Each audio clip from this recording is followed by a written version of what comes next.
In our example, each batch reaction unit will need to stand on its own, and this means we can no longer use the R3D data to represent the other 7 units.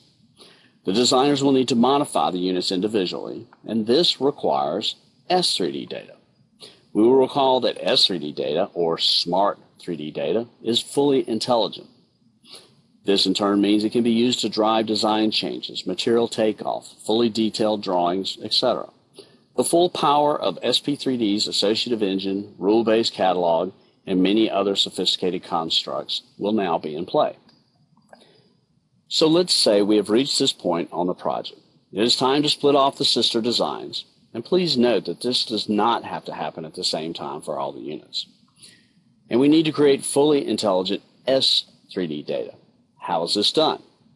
It's quite straightforward actually, thanks to a key piece of functionality added to Smart 3D products in V2009, MDR, or Model Data Reuse. So we return to our 3D workspace where we see the 8 units, 7 of which are R3D datasets. We're going to remove those from the workspace definition. As shown here, it's a straightforward process. Just like that, they are gone. This data is extremely light. Once the references have been removed, we are now ready to create the S3D data, which will take their place. We will return to the project management environment to do this. We launch the MDR command and proceed through a very straightforward user interface to begin replicating Unit 1, the master unit. The taskbar provides us with constantly updated information on the data creation, including the time remaining, the number of objects being replicated, and those which have failed, which in our case is none. If we could peek inside the graphic model during this operation, what we would see is Unit 2 being created in no different way than as if a designer had modeled it from scratch. The associativity engine, naming rules, rule-based catalog, reference data, etc. are all in play. If we were to expand the Workspace Explorer, for example, we see that all the pipe runs and pipelines have been automatically named based upon the fact that they belong to Unit 2, not Unit 1. If this was a copy operation, the names would not change. So we seg back over to the project management environment, and we see that our MDR operation is complete. The operation is then repeated for each of the other units. We have the ability to rotate or mirror the source data during the replication. Hence, creating the Smart 3D data for units 5 through 8 is not a problem. As we see in the model, we now have all 8 units. However, none of them are represented by R3D data at this juncture. They are all comprised of fully independent, intelligent Smart 3D, S3D data at this juncture. And once again, we see in the Workspace Explorer, in this case for Unit 8, this independence evidenced by objects that are individually and uniquely named based upon the parent unit into which they have been replicated. There is no magic taking place here. The objects are renamed because that is what happens when new data is created in Smart 3D applications. Whether that is done as a result of a designer creating the data manually, via an automation routine written with our 3D API, or as in this case, via the MDR command, the results are identical. This dependency upon key architectural constructs of Smart 3D is no accident. Without the data centricity of the product, its object-oriented program model, the rules-based reference data engine, and other key aspects of the product, the development of this highly robust solution would simply not be possible. In order to deliver true high-value solutions at the enterprise level, Intergraph Process Power Marine is leveraging many such design constructs and high-level functions. Another example that is absolutely key when discussing data reuse is Smart 3D's unparalleled design modification capabilities. When discussing data reuse in virtually any design scenario, the fly in the ointment is almost always the fact that the data being reused requires slight modifications. These modifications have tended to be difficult and quite expensive in the past. However, Smart 3D has completely rewritten that paradigm. The areas that have typically been the most difficult to modify, the routables such as piping, tray, duct, and conduit, are some of the most easily changed in Smart 3D. Let's have a look at an example of this in this next video. We return to our 3D model one last time. If we look at the units that we've created in a plan view, we see that the header piping is disconnected. Let's fix that. We select the end features of all 6 pipe runs in Unit 8 and simply move them to juxtapose with those in Unit 7. The route solver engine detects the juxtaposition and automatically heals the pipe.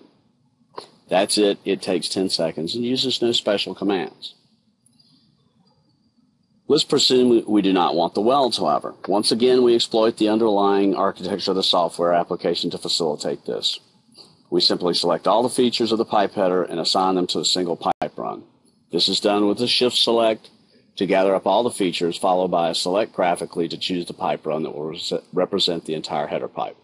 And once again, combined with the additional information that no split objects have been specifically created at these locations, the route solver is intelligent enough to know that the welds are not required, and in very intuitive fashion, they are removed.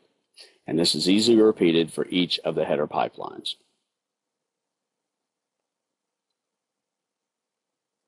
I have shown you one 3D Workshare scenario enabled by a combination of an existing capability, the Model Data Reuse command, and upcoming functionality, Reference 3D. Several other workflows are supported as well.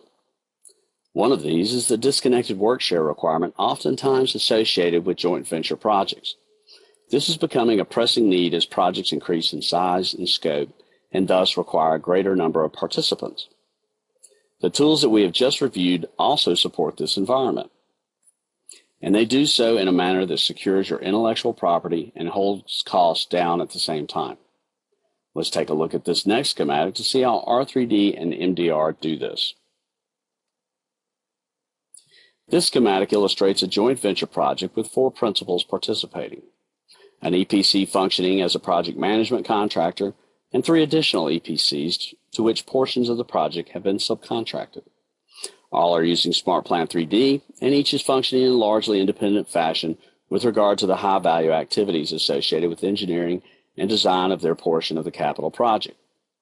Smart 3D's Reference 3D capabilities afford the PMC with a straightforward mechanism for referencing in the 3D information being created at each site.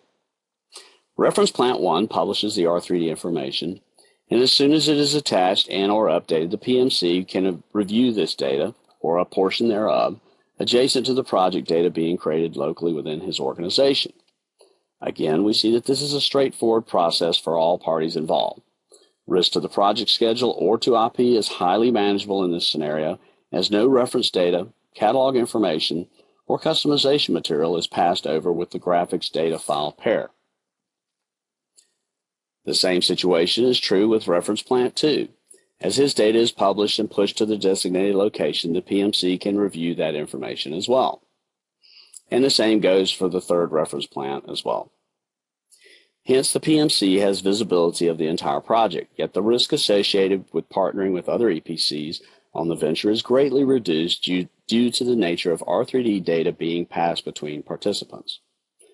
While basic functional requirements for the project are met with this data, interference checking, filtering, measurements, basic data review through tooltips, etc., administrative reporting, general arrangement drawing capabilities, all of these capabilities are provided without risk to IP or to sensitive portions of the 3D project data.